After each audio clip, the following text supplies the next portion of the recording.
Welcome back, everyone. We hope you are all having a great week. Welcome. For those of you that are subscribed to our newsletter or following us on social media, you have I sent out an email describing a slight delay with the diver restock. They are now scheduled to arrive next week. Unforeseen things like this are becoming more commonplace in the world today. Hopefully that will calm down in the near future, and it's one of the reasons why I won't be announcing an exact time that the divers will be available to order on our site until we have them here in our hands and ready to ship out the door to you.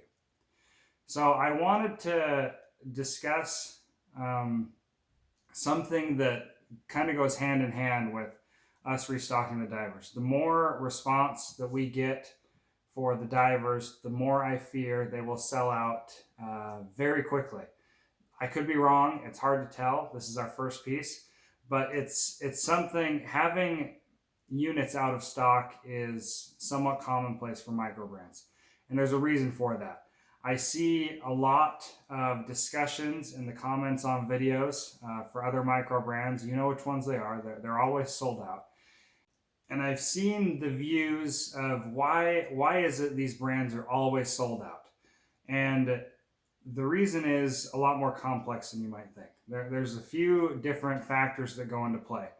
One is minimum order quantities. So what's a standard minimum order quantity for a watch in our price range? 300 to 500. Okay, so that's a lot of watches. That is a lot of money worth of inventory.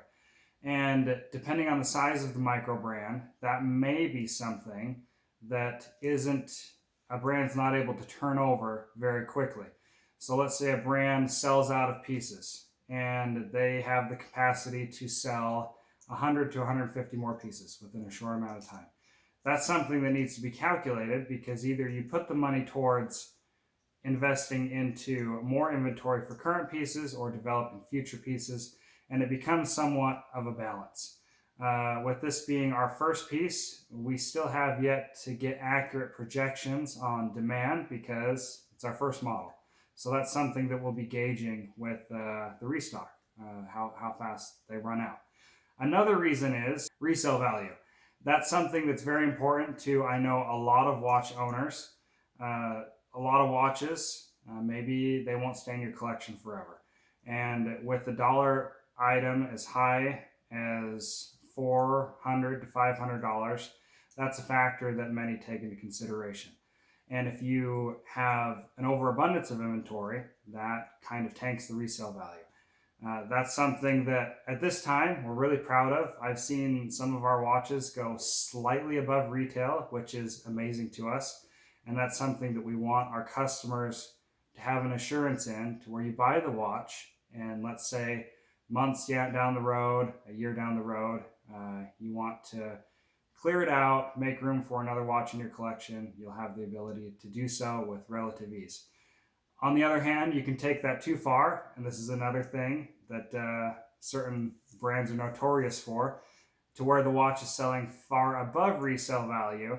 And that encourages a practice that we don't want to happen, into where people will buy pieces just to make a profit, keeping them from the fans of the brand that want the piece because they enjoy it.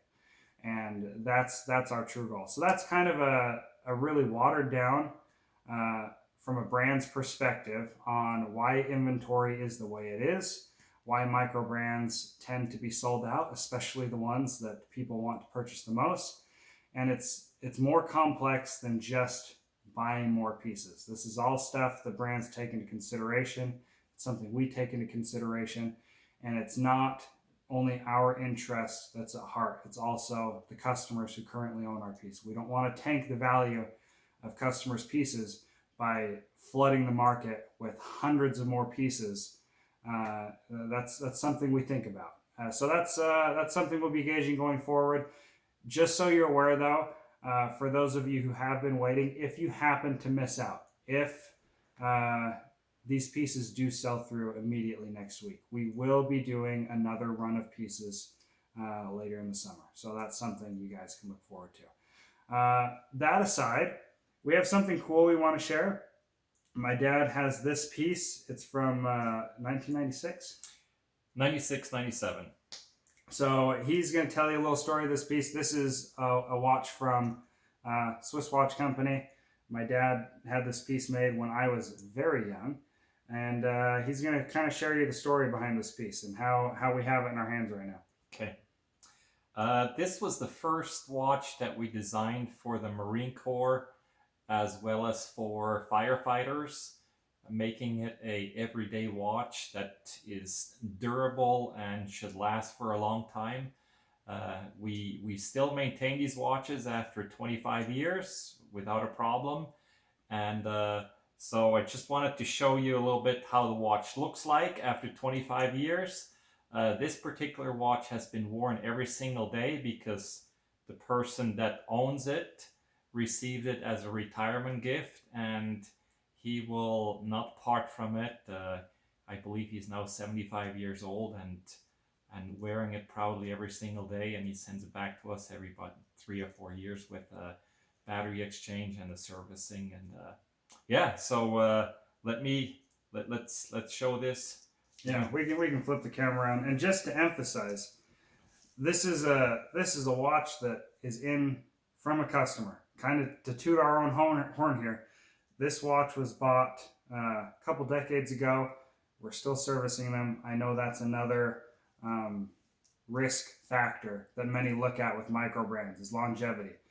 Our diver, our sports watch, those are relatively new, but we've been selling watches and servicing watches that have been sold for the last couple decades. So that's kind of something unique to our situation that we wanted to share with you guys. So we'll turn the camera around, show you this watch, and yeah, thanks for watching. Thank you. All right, just to show you, I opened the watch here so I can show you exactly the look of it. This is a 41 millimeter watch that we did 25 years ago. I think we did a run of about 2,000 of them. It has a Ronda quartz movement 715 in it.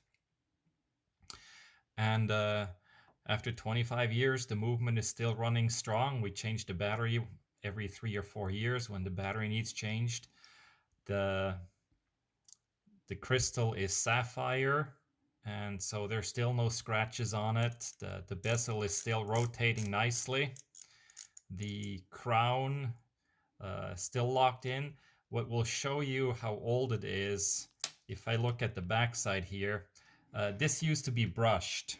I'll get in closer so you can see, because it really is pretty impressive. You can see the warping and the smoothing of the edges on the steel. So the person polished this watch over the last 25 years on a daily basis, and it's now a polished surface, nowhere near to be brushed anymore. If I open this here, well, it's a little, you see it's used, but in here it's not brushed. It's not polished. It's brushed still. The buckle after 25 years, still functioning. Diver's extension is still working good as well. So something else to show you, last week we said a good bracelet has about 3 or 4 millimeters of bend. This year, after 25 years, it has worn out these pins quite a bit, but they're still holding here. And if you look at the case back, that's probably where the most polished is. The logo is almost all the way gone. There's not much left over of the logo. And yeah, it's still working good, and the person is very, very happy with it, and he doesn't want to have anything else to wear than this piece. So we're quite happy to have something of this quality that still lasts after 25 years of wear. Yeah, who knows? Maybe we'll be doing a video like this of the sports watch in 25 years. There you go. That's the plan. That is the plan.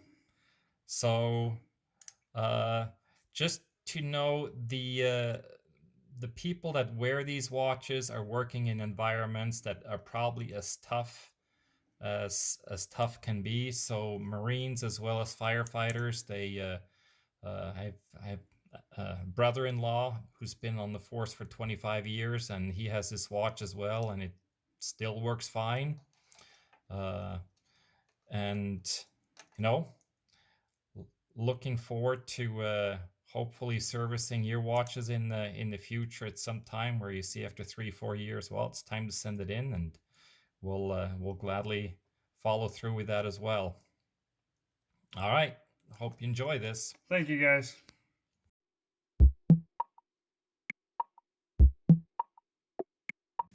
You're not gonna say anything? Why? Okay. Say anything or what? Mom doesn't want to be part of the video, so Is she silent? she's behind the camera. You but tricked silent. me last time, and your head is not cut off. It's not. No. Okay, perfect. So what are we talking about?